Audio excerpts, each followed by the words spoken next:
So you're going to have to listen to me for 52 minutes. 1 minute for every year. But this is a celebration today, and it's really, really a lovely celebration, not only of the new officers and the new staff, the new era. It's a celebration of where we've all come with this federation. And I've been very, very fortunate to have been part of this journey for the last 52 years. So I know young people are not very much interested in history.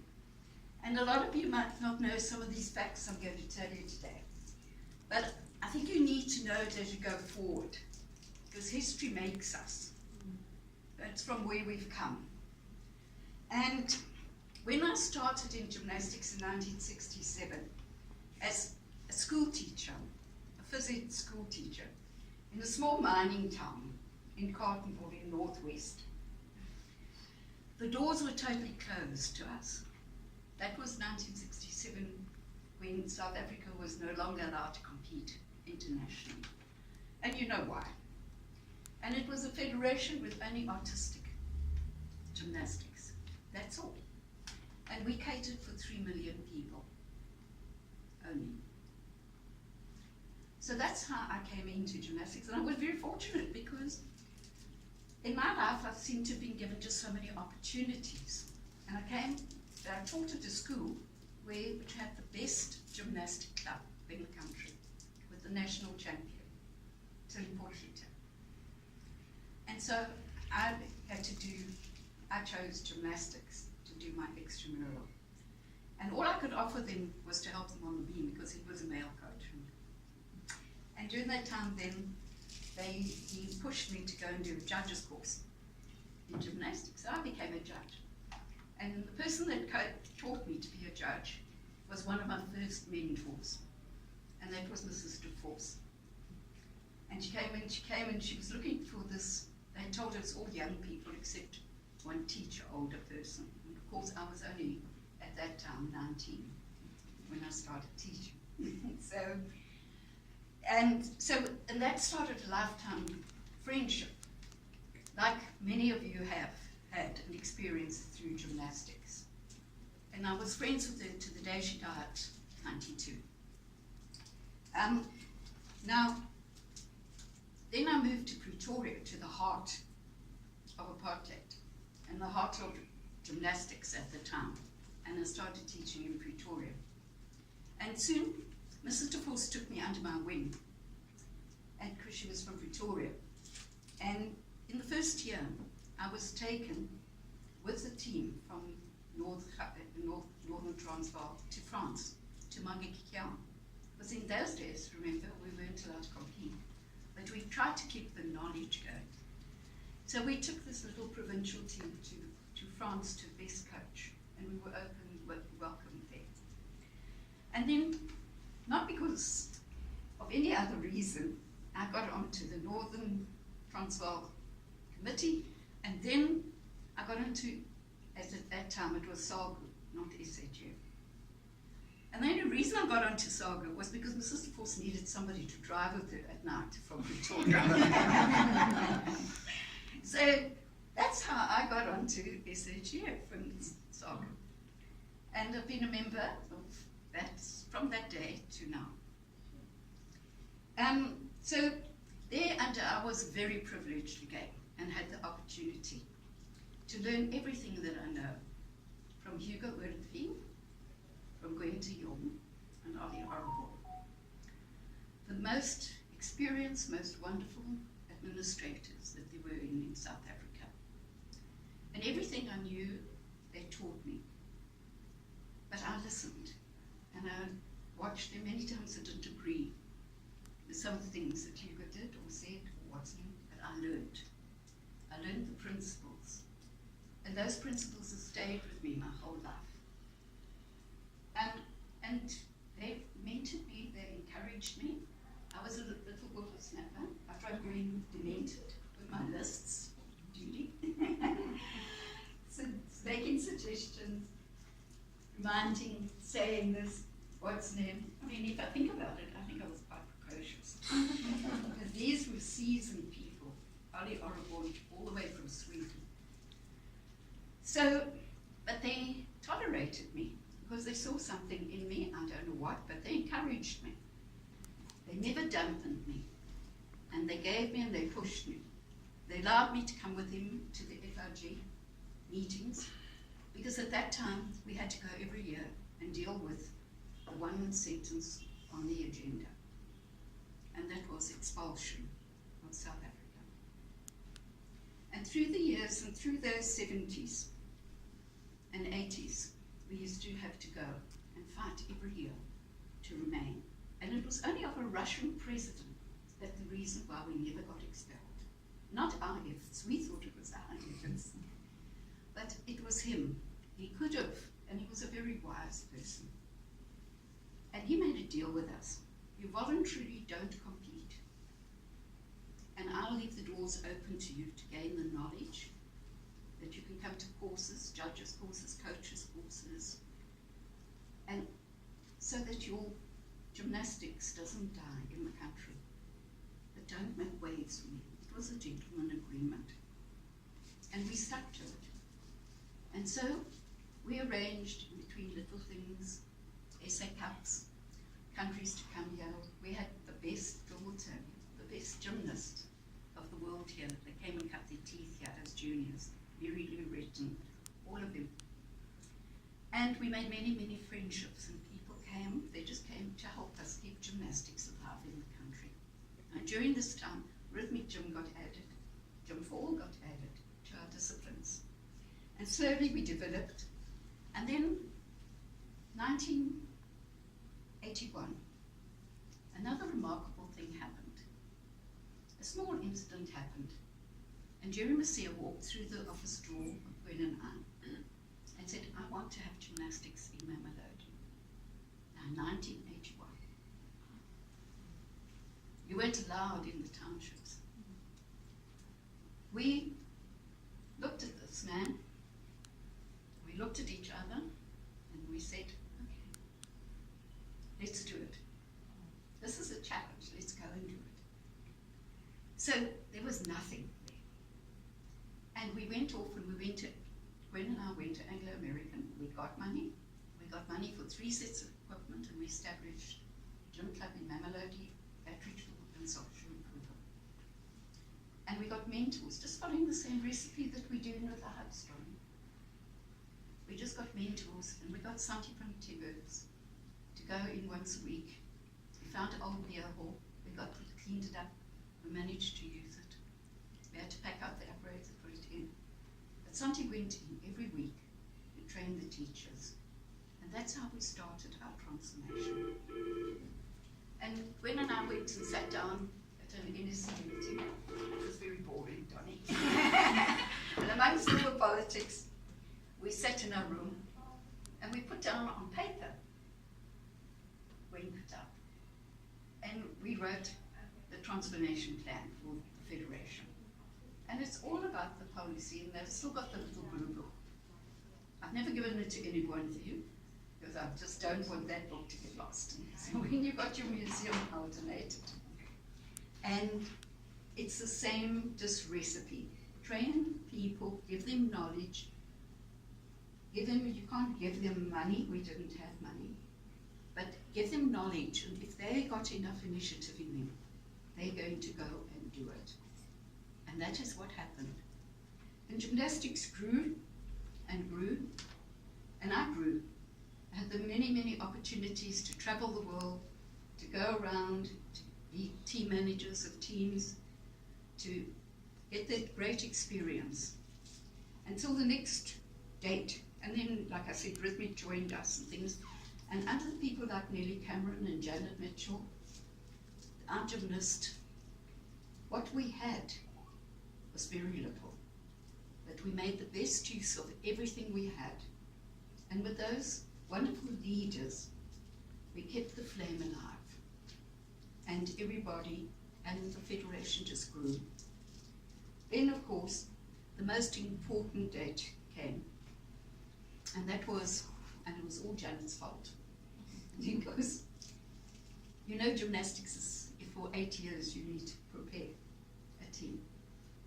And at that time, things were changing in South Africa. we were carrying on with our transformation. The 3 clubs developed to others. We were working in the schools. We were doing and reaching out to not the 3 million, but to the 10 million that we could reach to things. And Janet prepared these little ones on the 8-year program, because we estimated and we thought that by 1991, South Africa would change. Sport always goes ahead of politics. But unfortunately for us, we were just 1 year too short. Because the first team that everybody thinks went back into international participation was 1992 with the cricketers, but it wasn't. It was gymnastics. We went in September 1991. We decided we were going to go and compete. Because these girls had trained for 8 years, these boys. Alan Daly was one of them, here from Cape Town, and the other young girl too. And anyway, we just decided we were going to go and compete. So we entered. Stacey, we filled in those forms. And everybody was busy in the FIG. Nobody even noticed. The world didn't notice. Sammy was busy with his politics. Nobody noticed. Adidas gave us a sponsorship. We got sponsorship from Adidas. We got these beautiful green bags. I still got it. I might donate that as well. And we went to the World Championships. When we got there, all hell broke loose, as you can imagine. Adidas asked us, please, first time a sponsor asked, please black out our name. So my bag hasn't got the name on of Adidas. Anyway, the long and the short of it, Jerry and Brian was with us, and the FIG had a meeting, and they said, what are the criteria about being able to compete? And they said we had to have a development program. And then we showed them. Brian had the forethought to bring photos of all the children and things and the work they could be doing. And the FIG allowed us to walk onto the floor. And then the door opened for us. And from that time, we've had to employ somebody, Leanne and then Stacey, to do all these millions of trips. Everybody is running around the world, seeing everything, doing everything, but they don't know the story behind it. And it was wonderful that the doors opened to me. I was given the opportunity from 1999 to be the CEO. I was given the opportunity to travel to countries like Cuba, to North Korea, with sports and rec. So, and then it all started off, Joel, as the little PR. Because we'd been to Austria and there was no publicity. So I complained. So I said, okay, you go and do something about it if you complain. I said, don't complain because you'll get the job. That's still the same. Okay, so in the 20s, we traveled the world. We grew from 4 disciplines to 9 disciplines. We established Region 5. We established the schools program. We established the hubs program. We established the leadership program. We established the women's program. And we opened the doors to thousands and thousands of the people that had been excluded from gymnastics previously. And it's wonderful just to see how, with all your help, we built this federation to a sound federation that's credible. It's always been recognized for its administration, for its strong administration, for her getting 3 awards from the FIG consecutively, to being the finalist last year, and now the Federation of the Year. Now, it was only possible because of a team effort. And many, many, many people supported me along this way. And like an extended family, there were some people who didn't support me. But that was fine, because in an extended family, you have your tips and your what's names. So we all know that. But there were many, many friendships that were formed that have lasted not just because of gymnastics, but our personal friendships. So not only in South Africa, but internationally. Now, I said, I was privileged. I grabbed it with all hands. I wanted to help because I saw, and just very similar times that we're going into, that there wasn't much you could do as a individual in South Africa with all the problems. But using gymnastics as a tool and the platform, each of us as an individual can make a huge difference. And all of you have, and I know you're going to do that in the future. This country at the moment is very unsettled. Everybody is worried, fearful. But you're the paid staff, you, the leaders, Donnie. You can make a safe haven for many thousands and thousands of people with what you do and what you create as you go forward. Because you're privileged. You're privileged, you're paid. Many, many people would love to be in gymnastics as a full-time career, but they have to be volunteers. So only what you achieve, your vision, is going to lead this federation from where it is, what Donnie was talking about. And I know you are all going to do it. I have all the confidence in you, Donnie, as the new leader, and Anne as the new CEO. You have got all the ability, you've got all the knowledge, you've got all the passion, you've got all the skills, you've got everything. And you are a team, a wonderful team, and each one plays its part. So, it only stands for me to thank you. Thank you to everybody. Okay, my mentors, and I want to say thank you to my ex-husband George, because in those times, 40 years ago, there weren't many career women, and he gave me the support, and he took care of the kids when I was away. He put them to bed. He gave Charles a photo of me, and Charles was proud of me.